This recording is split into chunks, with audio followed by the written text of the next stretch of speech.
Hello students, 10 minutes physics में आपका स्वागत है। तो इलेक्ट्रिक डाइपोल में आज हम लोग पढ़ेंगे फील्ड एंड पोटेंशियल।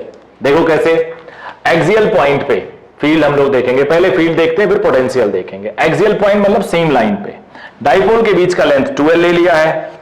अब प्लस वाले की वजह से कुछ फील्ड आएगा। प्लस वाला कितनी दूरी पे है, आर माइनस बोल देता हूं और इसकी वैल्यू है आर माइनस एल, बिकॉज आधा ये एल लेंथ है और आधा ये एल लेंथ है। तो अब प्लस वाले से जो फील्ड होगा ई पॉजिटिव, माइनस वाले से जो फील्ड होगा वो ई निगेटिव। माइनस वाला अट्रैक्ट करता है, प्लस वाला रिपेल करता है। माइनस वाले से इसकी दूरी, प्लस वाले से आर प्लस, मैंने माइनस लिख दिया था, माइनस यहां है और वो है आर और plus L, R plus L.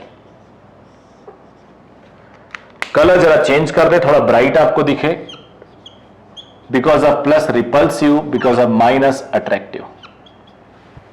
अब बेटा माइनस वाला दूर है तो electric field inversely proportional to R square होता है, तो दूर से इलेक्ट्रिक फील्ड कम होगा। माइनस वाले का इलेक्ट्रिक फील्ड कम होगा, प्लस वाले का ज्यादा होगा। लिख देते हैं ई प्लस होगा KQ upon R plus square, which is KQ upon R minus L square. E minus क्या होगा, KQ upon R minus square, और ये होगा KQ upon R plus L square. अब देखो ये बड़ा है, ऊपर तो दोनों सेम है, ये बड़ा है तो ये छोटा हो जाएगा। नेट फील्ड ये आएगा E नेट, इसे ई पैरेलल बोलेंगे। पैरेलल क्यों बोलेंगे, डाइपोल मोमेंट के पैरेलल है। Dipole moment negative to positive, E उसी डायरेक्शन में है। अब चलो इसकी वैल्यू निकाल लेते हैं। इसकी वैल्यू क्या होगी देखते हैं। E plus minus E minus, plus ये है माइनस ये है, तो के क्यू कॉमन ले लेता हूं।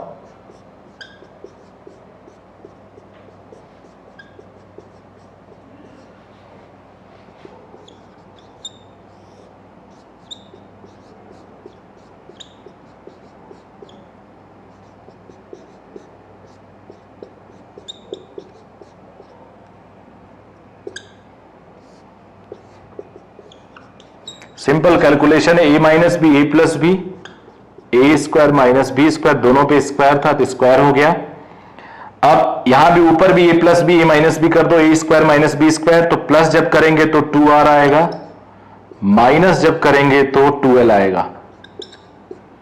तो ये बन गया 2k q इंटू 2l। थोड़ा अरेंज कर रहा हूं, r अलग कर दिया।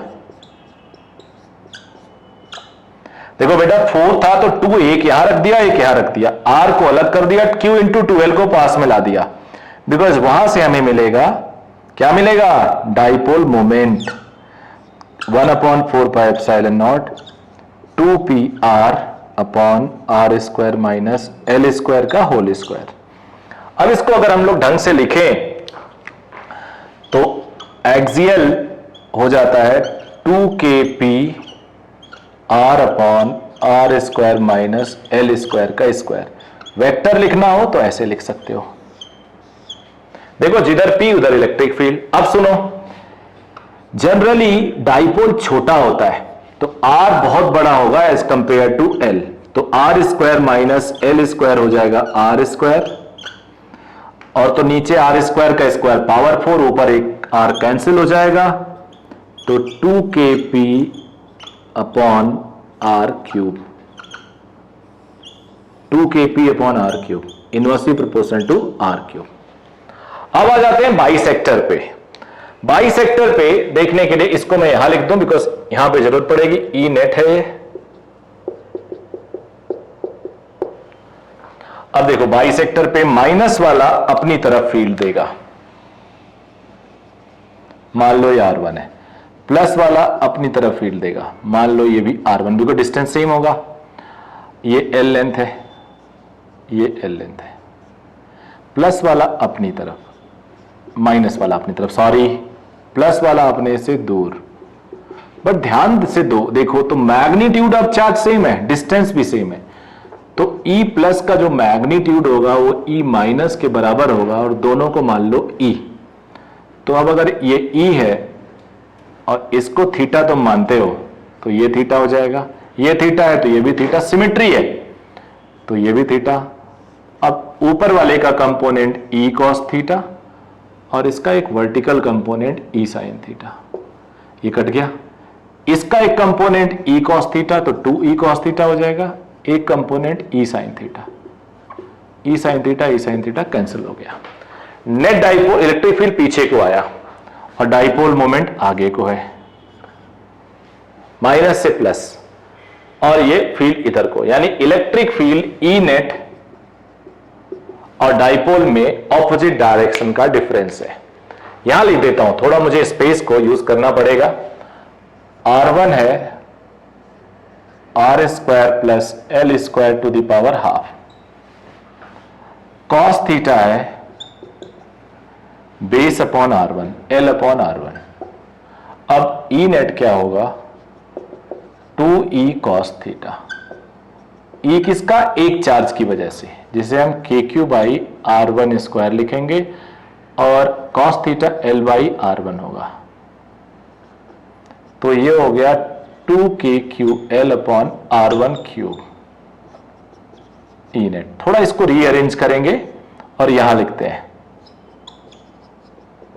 K Q into 2L R1 यानी X, I am sorry X नहीं है ये R है, yes, R square plus L square to the power 3 और R1 पे हाफ पावर था तो 3/2, तो KP upon R1 R square plus L square to the power 3/2।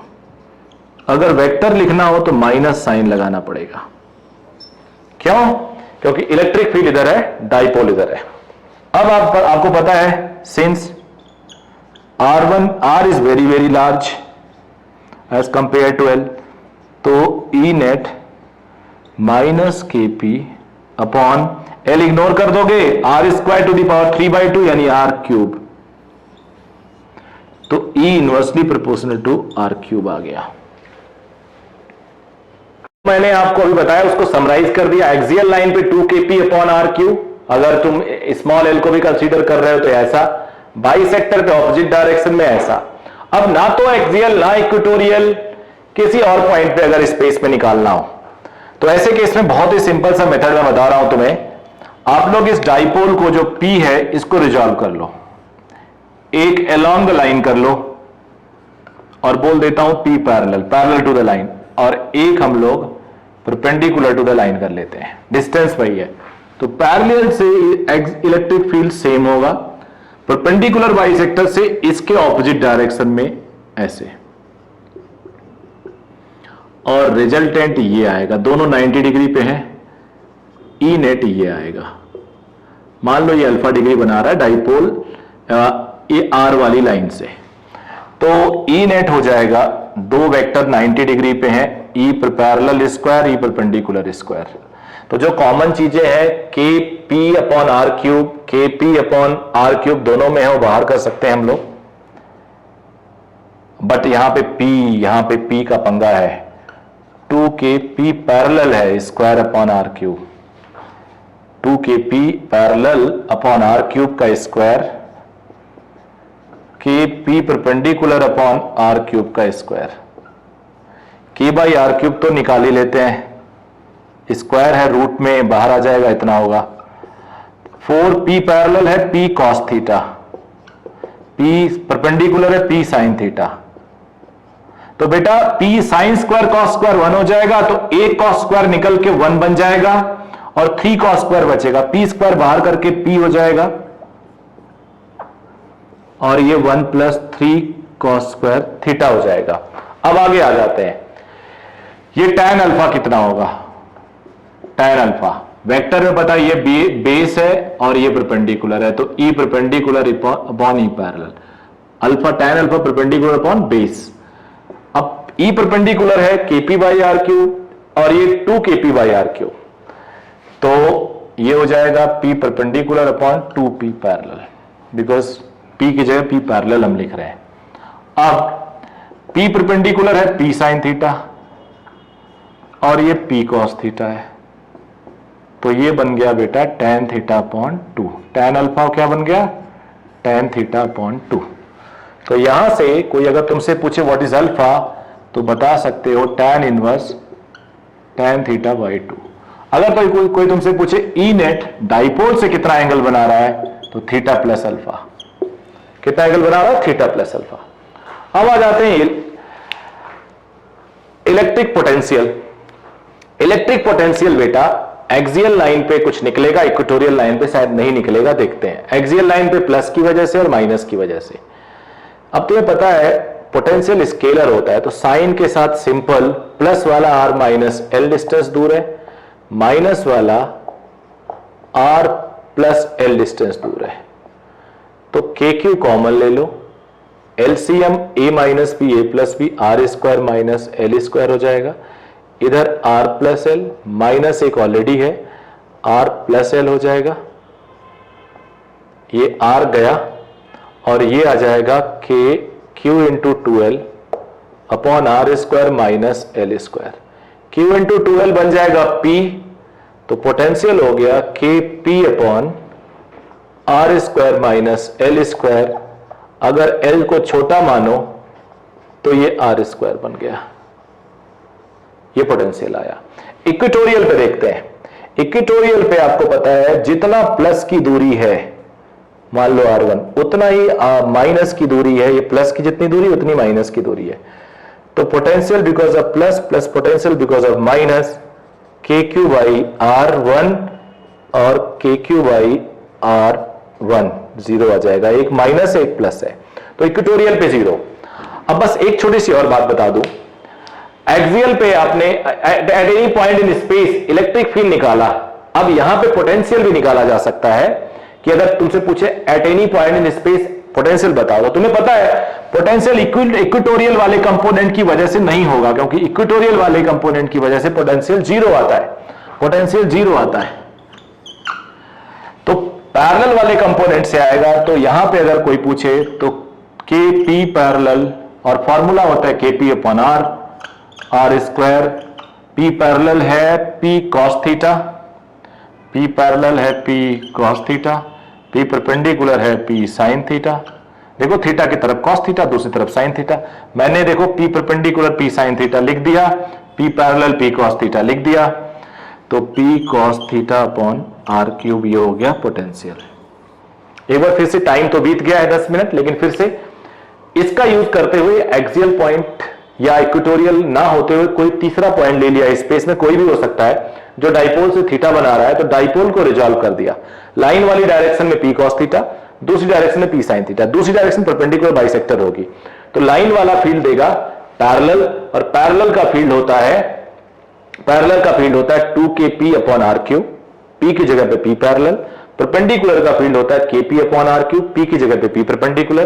Parallel है पी कॉस थीटा, परपेंडिकुलर है पी साइन थीटा, स्क्वायर किया और बाहर जो निकल सकता था निकाला, cos square sine square theta 1 आया, 3 कॉस स्क्वायर थीटा बच गया, छोड़ दिया, ये फॉर्मूला बन गया।